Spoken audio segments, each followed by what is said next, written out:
Hello दोस्तों, स्वागत है आपका एक और नए वीडियो में। जैसा कि लास्ट वीडियो में आप सभी को पता है कि न्यूक्लियर फिजिक्स को लेकर के प्रैक्टिस सेट चालू है और ये 26 नंबर क्वेश्चन है। इसका आप लोगों ने कमेंट किया होगा। चलिए मैं आपको बता देता हूँ इसका राइट ऑप्शन क्या है और इसमें क्या पूछा गया है ये भी मैं आपको बता दूँ। चलिए पढ़ करके स्टार्ट करते हैं और देखते हैं 25 में से आपका कितना आता है। ज़रूर आप कमेंट करके बताइएगा कि आपका कितना आया। ठीक है, चलिए क्वेश्चन क्या है इसमें, न्यूट्रॉन का कोई आवेश होता है, बताइए होता है कि नहीं होता है। अब चलिए एक काम करिए ना, मुझे आप पूरा बता दीजिए कि इलेक्ट्रॉन पर, प्रोटॉन पर, न्यूट्रॉन पर कौन कौन सा आवेश होता है। चलिए आप सभी लोग ज़रूर बताए होंगे। इलेक्ट्रॉन पर पॉजिटिव नेगेटिव होता है, प्रोटॉन पर पॉजिटिव होता है, न्यूट्रॉन पर कोई चार्ज नहीं होता है। ठीक है, इसमें क्या पूछा है, न्यूट्रॉन पर कोई चार्ज नहीं होता, तो आपके लिए कौन सा ऑप्शन होगा, ऑप्शन नंबर सी होगा। ठीक है, ऑप्शन नंबर सी होगा। चलिए ऑप्शन नंबर आपके लिए सी है। ठीक है, चलिए अगले क्वेश्चन पर चलते हैं।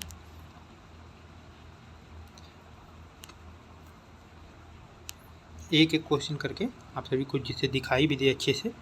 चलिए हाँ, इसमें क्या पूछा है, रेडियोधर्मी क्षय की दर को मापा जाता है, कैसे मापा जाता है, यूनिट आपको बताना है। ठीक है, यूनिट आपको बताना है। इसमें क्या है, इसका क्या होता है, डिग्री होता है, बिकरल होता है, वो बिकरल इसमें बैकुरल होता है। ठीक है, यदि कहीं कहीं आपको बैकुरल भी देखने को मिलेगा। ये बैकुरल है, कुरल है। ठीक है, इसी तरह होता है। ठीक है, तो बैकुरल भी होता है, बैकुरल भी होता है। ठीक है, ऑप्शन कहीं कहीं क्या लिखा है आपको जानना सब कुछ है, लेकिन जब आप ऑप्शन पढ़ोगे तो आपको सब पता चल जाएगा। ठीक है, तो इसका राइट ऑप्शन क्या है, बैकुरल। बिकरल इसमें लिखा है बट कोई दिक्कत नहीं है, बैकुरल बिकुरल भी होना होता है। ठीक है, इसके अकॉर्डिंग और भी होता है, क्यूरी भी होता है, लेकिन जो ऑप्शन में दिया है उसके अकॉर्डिंग। देखिए यहाँ पर एक क्वेश्चन और आया, अभी कल इसी के बारे में पढ़ रहे थे, यूरेनियम को लेकर के। ठीक है, और 2-3 क्वेश्चन, ये कितना इम्पोर्टेंट आप सभी को पता चल ही गया होगा, तो इसको लेकर के आप बिल्कुल भी लापरवाही नहीं कर सकते। इसमें क्या पूछा है, यूरेनियम 238 के विखंडन से क्या बनता है। देखिए यही है ना, यूरेनियम 238 के विखंडन से क्या बनता है, ये पूछा है। ठीक है, ये आपका जो क्वेश्चन है ये KBS का है, KBS TGT और PGT दोनों में आया हुआ है, TGT PGT दोनों में आया हुआ है। ठीक है, क्या बनता है, सोना बनता है, हीलियम बनता है, प्लूटोनियम बनता है या थोरियम बनता है, बताइए क्या बनता है। आप सभी को मैं बता दूं कि इसमें जो ऑप्शन है इसके अकॉर्डिंग ऑप्शन नंबर सी होगा। ठीक है, विखंडन जब होगा तो इसमें ये प्लूटोनियम 239 बन गया। ठीक है, तो इसका राइट ऑप्शन क्या होगा, सी हो गया। चलिए नेक्स्ट क्वेश्चन पर चलते हैं। परमाणु रिएक्टर में शीतलक, ठीक है, कूलेंट जिसे आप कहते हैं इंग्लिश में, कूलेंट का कार्य क्या है। ठीक है, अब इसमें देखिए कूलेंट मीन्स एक होता ना कूल होना, कूल मतलब ठंडा, ठंडा होता है ना। अब इसमें देखो, अब ऑप्शन पढ़ो उसके बाद क्या लिखा है, ऊर्जा उत्पन्न करना, नाभिकीय संलयन करना, ताप घटाना, ईंधन जोड़ना। अब मैंने क्या बोला, कूल, यहाँ पर देखो, और शीतलक मतलब ठंडा करना। क्या ऊर्जा उत्पन्न करने से कोई चीज़ ठंडा होगा, नहीं होगा, तो इसको आप कट कर दीजिए। नाभिकीय संलयन में ऐसा कुछ होता नहीं है। ईंधन जोड़ना मतलब ऊर्जा और बढ़ेगा, ताप और बढ़ेगा, इसका मतलब राइट ऑप्शन आपका सी होगा। ठीक है, तो इसी प्रकार से आप यदि करेंगे तो सब कुछ अच्छे से होगा। मैं आप सभी को बोला था कि मैं सब कुछ ट्रिक से भी बताता चलूँगा, आपको समझाता चलूँगा कैसे आपको क्वेश्चन और ऑप्शन को एलिमिनेट करके देखना है। ठीक है, रेडियोधर्मिता किसका उदाहरण है, ये भी बहुत इम्पोर्टेंट क्वेश्चन है। ठीक है, ये भी बहुत इम्पोर्टेंट क्वेश्चन है। आप सभी रिप्लाई बताइए कि नाभिकीय अभिक्रिया का है, भौतिक अभिक्रिया है, नाभिकीय अभिक्रिया है, रासायनिक अभिक्रिया सॉरी, और नाभिकीय अभिक्रिया है, यांत्रिक अभिक्रिया, बताइए कौन सा अभिक्रिया है। आई होप आपने रिप्लाई दे दिया होगा। ऑप्शन नंबर सी इसका होगा, क्या है, नाभिकीय अभिक्रिया। रेडियोधर्मिता किसका उदाहरण है, नाभिकीय अभिक्रिया का उदाहरण है। ठीक है, नाभिकीय अभिक्रिया का उदाहरण है। ठीक है, चलिए अगले क्वेश्चन पर चलते हैं। नाभिकीय विखंडन किस पर आधारित होता है, बताइए, ये आपको जरूर बताना है। नाभिकीय विखंडन जो है वो किस पर आधारित होता है?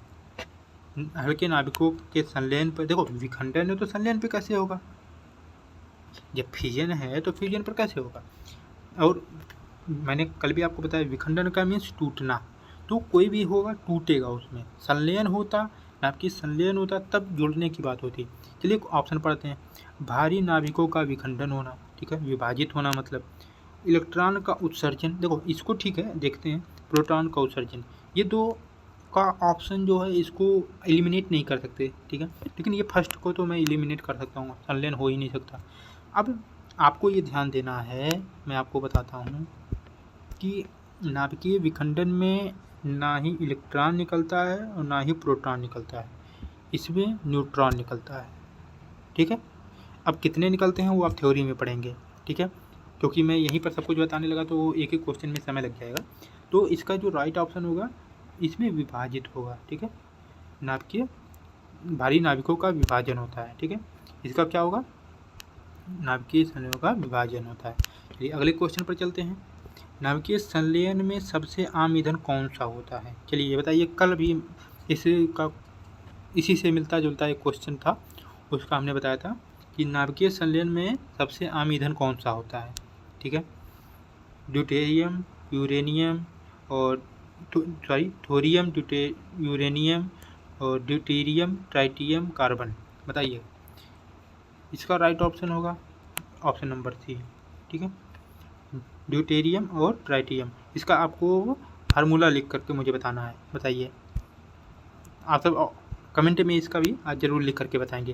ड्यूटेरियम का तो हमने कल आपको बता ही दिया था, लेकिन आप तब भी लिखेंगे, देखते हैं याद है कि नहीं आप सभी को, ठीक है। और अगले क्वेश्चन पर चलते हैं। अगला क्वेश्चन क्या है, कौन सी इकाई नाभिकीय ऊर्जा को मापने के लिए प्रयोग की जाती है? ठीक है, नाभिकीय ऊर्जा को न्यूटन का प्रयोग किया जाता है या जूल का या इलेक्ट्रॉन वोल्ट का या हर्ट्ज का, इसमें यूनिट पूछा है, ठीक है। देखो इसमें मैं एक ही चैप्टर उठा रहा हूँ, उसमें सब कुछ ऐसा नहीं कि यूनिट का अलग चैप्टर, ठीक है, उसको मैं लाऊंगा यदि आप सब कहोगे, लेकिन एक चैप्टर का एक अच्छे से 2-3 पार्ट में बना करके 50-60 क्वेश्चन करके उसमें सब कुछ मैं आपको समझा दूंगा, आपको कहीं इधर उधर जाने की ज़रूरत ही नहीं पड़ेगी, ठीक है। तो इसमें क्या है, नाभिकीय ऊर्जा को मापने के लिए प्रयोग किया जाता है, क्या प्रयोग किया जाता है बताइए,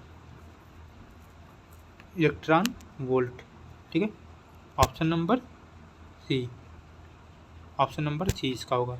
चलिए अगले क्वेश्चन पर चलते हैं।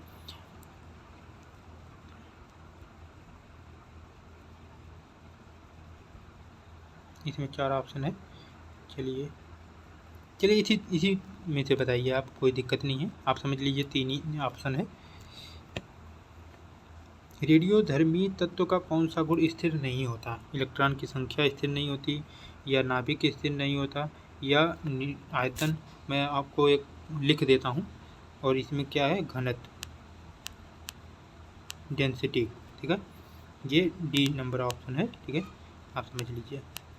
हाँ अब बताइए, चारों ऑप्शन आप सभी के बीच में हो गया, आप सब बताइए कौन सा है, ठीक है। इसमें गुण स्थिर नहीं होता, स्थिर नहीं होने का मतलब इलेक्ट्रॉन की संख्या स्थिर होती है, ये तो नहीं होगा। आयतन भी स्थिर होता है, घनत्व भी स्थिर होता है, इसमें क्या स्थिर नहीं होता है आप सभी के बीच में, नाभिक,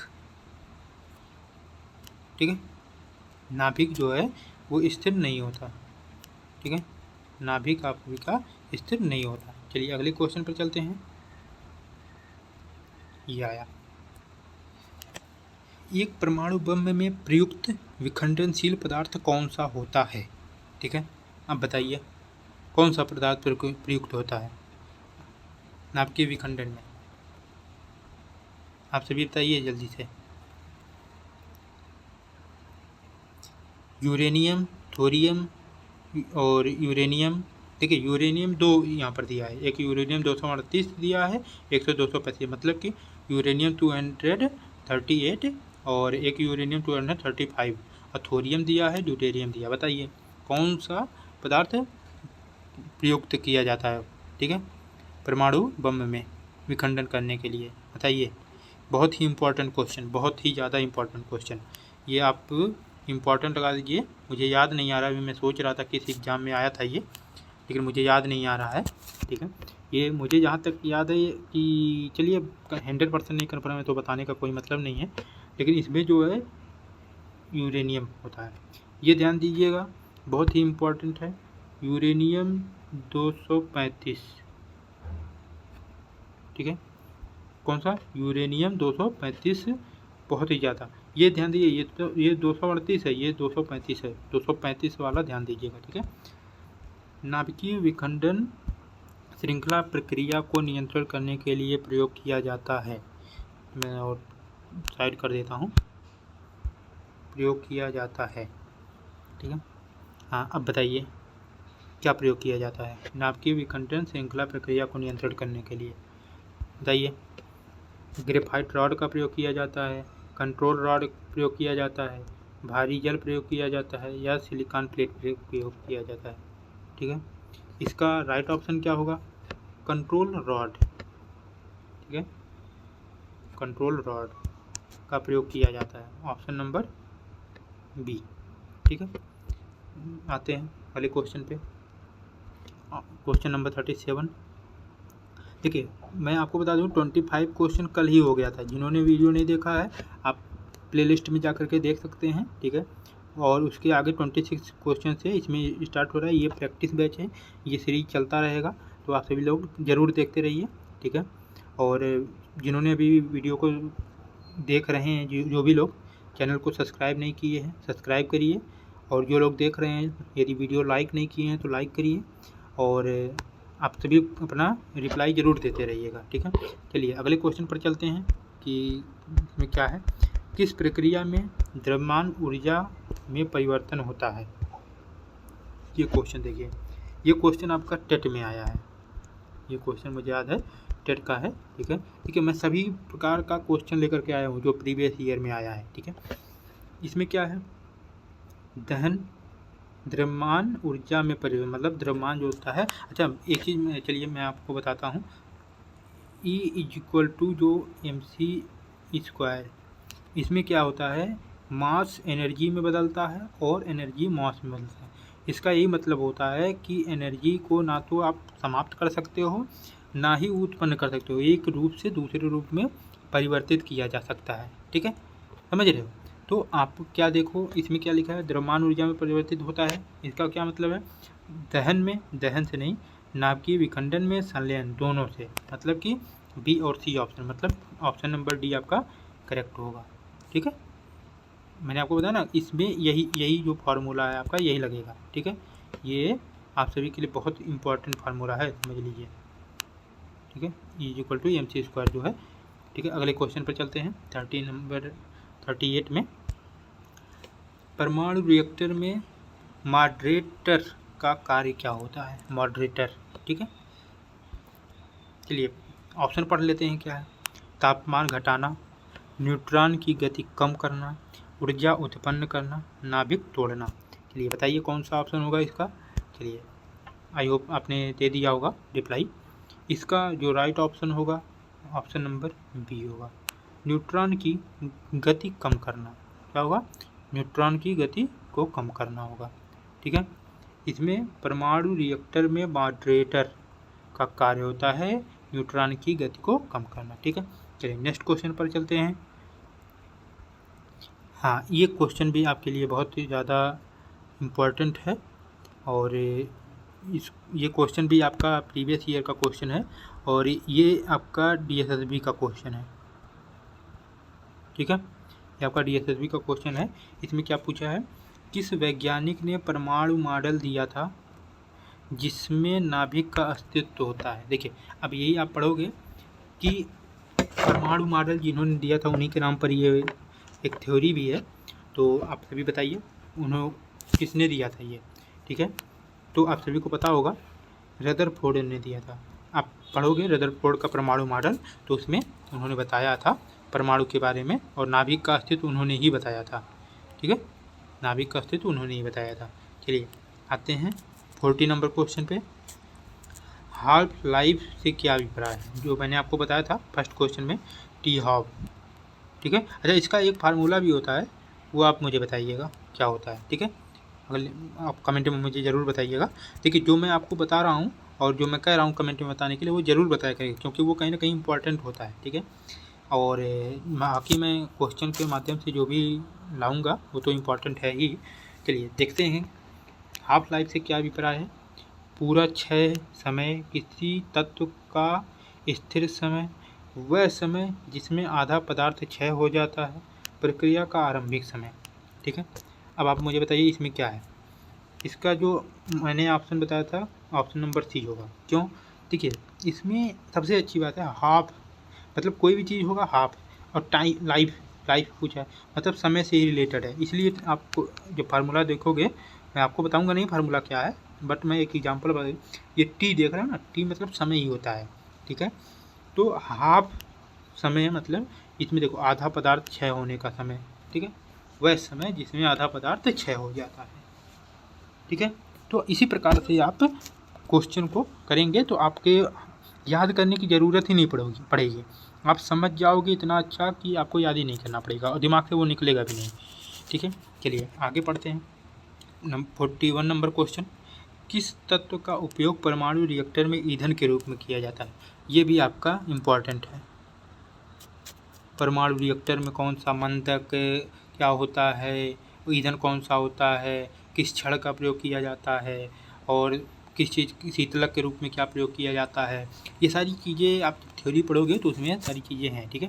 चलिए इसमें ऑप्शन देख लेते हैं। क्या हाइड्रोजन प्रयोग किया जाता है, यूरेनियम प्रयोग किया जाता है, कार्बन प्रयोग किया जाता है, ऑक्सीजन प्रयोग किया जाता है। बताइए कौन सा ऑप्शन सही होगा। ईंधन के रूप में पूछा है, ठीक है। ईंधन के रूप में क्या प्रयोग किया जाता है, अभी मैंने आपको बताया यूरेनियम, ठीक है, यूरेनियम प्रयोग किया जाता है। चलिए अगले क्वेश्चन पर चलते हैं, 42 नंबर क्वेश्चन पे। सॉरी, हाँ बताइए, विकिरण मापन की एसआई यूनिट क्या है। इकाई मतलब यूनिट क्या है, ठीक है, एसआई। देखिए ये ध्यान दीजिए, एसआई यूनिट पूछा है, ठीक है। अब बताइए, सिबर्ट, क्यूरी, रेड और ये बैकेरल, देखिए इसमें बैकेरल दिया है, बैकुरल, मैंने आपको बताया ना, बैकेरल बैकुरल यही सारी चीज़ें होती हैं। तो आप बैकुरल याद करोगे तो उसमें समझ जाओगे, या इंग्लिश आप स्पेलिंग देख लीजिए, बैकुरल इसमें होता है, ठीक है, इंग्लिश में बैकुरल ही लिखा जाता है। तो विकिरण मापन की जो एसआई यूनिट होती है वो सिबर्ट होती है। क्या होती है? Option number A, option number A ये राइट ऑप्शन होता है, ठीक है। चलिए अगले क्वेश्चन पर चलते हैं, 43 नंबर क्वेश्चन पे। देखिए आप सभी को कैसा लग रहा है क्वेश्चन सीरीज, मुझे आप ज़रूर कमेंट करके बताइएगा, ठीक है।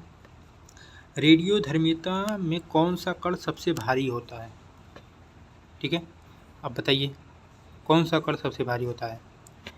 बीटा कण होता है, अल्फा कण होता है, गामा किरण होता है, न्यूट्रॉन होता है, बताइए, ठीक है। अब इसमें देखिए मैं आपको बता दूं, इसका जो राइट ऑप्शन होगा वो अल्फा कण होगा। क्यों, मैं आपको बताता हूँ, मैं इसको थोड़ा एक्सप्लेन भी करूँगा।